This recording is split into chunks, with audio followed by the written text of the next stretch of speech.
Now I would like to call Muhammad Jan from Islamic Studies to entertain us. Bismillahirrahmanirrahim. جناب والا میرا آج کا موضوع ہے اف یہ بیویاں. ایک مزاحیہ تقریر میں آپ لوگوں کے گوش گزار کرنا چاہتا ہوں. میں مانتا ہوں کہ تیری نظر میں کچھ بھی نہیں ہوں میں مانتا ہوں کہ تیری نظر میں کچھ بھی نہیں ہوں میں، پر میری قدر ان سے پوچھو جن کے میں نے پیسے دینے ہیں. جناب والا میں نے کم عمری میں شادی کی کیونکہ میں اپنے آباء و اجداد کے مشن کو آگے بڑھاتے ہوئے پاکستان کو آبادی کی سب سے بڑی آبادی والا ملک بنانا چاہتا ہوں. جناب والا میری شادی نہیں ہوئی تھی، میں روزانہ 2 رکعت صلاۃ الحاجات پڑھتا تھا. اب میری شادی ہو چکی ہے تو میں روزانہ 4 رکعت صلاۃ التوبہ پڑھتا ہوں. جناب والا شادی کے بعد میری بیوی سے میری لڑائی ہو گئی. میری بیوی نے دعا کی کہ یا اللہ اگر یہ غلط ہے، یا اللہ اگر یہ غلط ہے تو اسے اٹھا لے، اور اگر میں غلط ہوں تو مجھے بیوہ بنا دے. جناب والا ایک مرتبہ میں اپنی پڑوسن زرینہ کے لیے مارکیٹ سے ایک تحفہ خرید کے لایا. میں نے وہ تحفہ ان کے حوالے کر دیا بڑی پیار محبت کے ساتھ.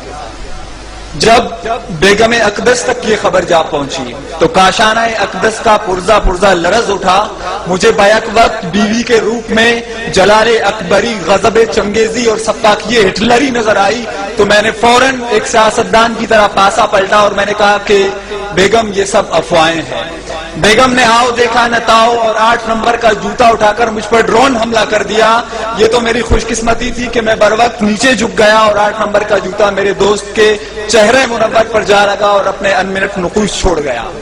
جناب والا میں نے جذباتی انداز میں بولنا شروع کیا کہ بس بیگم بس، بہت ہو چکی، میرے صبر کا پیمانہ لبریز ہو چکا ہے. کہیں ایسا نہ ہو کہ میں مظلوم شوہروں کی ایک فوج تشکیل دے کر علم بغاوت بلند کروں اور ہمارا لشکر جرار تم جیسی نافرمان بیویوں کا قلعہ کما کرنے کے لیے میدان میں اتر آئے. ابھی میں آگے بھی بولنے والا تھا کہ مجھے مجبوراً راہ فرار اختیار کرنا پڑی کیونکہ بیگم امریکہ ایک اور ڈرون کرنے کے لیے 8 نمبر کا جوتا اٹھا چکی تھی.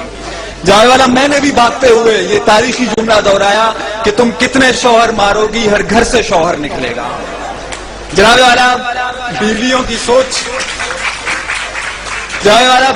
سوچ نہایت چھوٹی ہوتی ہے.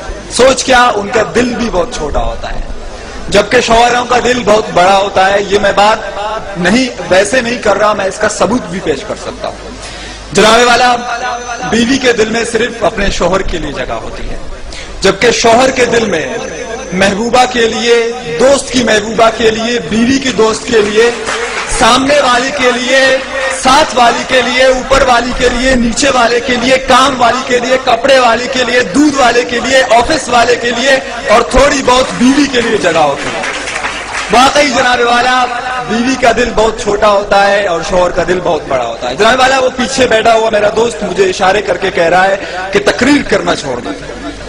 جناب والا جب میں چھوٹا تھا تو ماں جی کہتی تھی کہ بیٹا مسجدیں سے چپلیں چرانا چھوڑ دو. بابو جی نے کہا کہ اسکول سے ٹلے مارنا چھوڑ دو. بیوی نے کہا کہ پڑوسنوں کو تاڑنا چھوڑ دو. آج وہ کہہ رہا ہے کہ تقریر کرنا چھوڑ دو. ایک دن آئے گا جب کوئی آ کے کہے گا کہ لمبی لمبی چھوڑنا چھوڑ دو.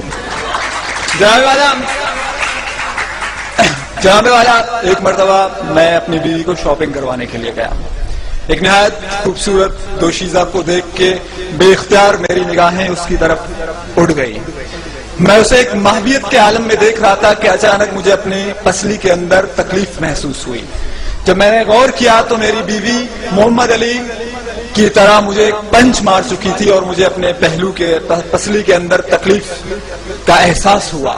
میری بیوی نے کہا کہ تم دوسری کی بیویوں کو کیوں دیکھتے ہو؟ میں نے کہا جناب والا کہ جب یہاں کے سیاستدان یہاں پہ کرپشن کر کے دوسرے ملک بھاگ سکتے ہیں، جناب والا جب دادی عمر کو بلا سکتی ہے، جناب والا جب پشاور میں ایک دن پہلے چاند نظر آ سکتا ہے، جناب والا جب ایک صوبے کے اندر 2 نظام رائج ہو سکتے ہیں، کوئی دیکھے یا نہ دیکھے شبیر تو دیکھ سکتا ہے تو میں کیوں نہیں دیکھ سکتا ہے؟ جناب والا بیوی تو بیوی ہوتی ہے، چاہے اپنی ہو یا دوسرے کی. Thank you.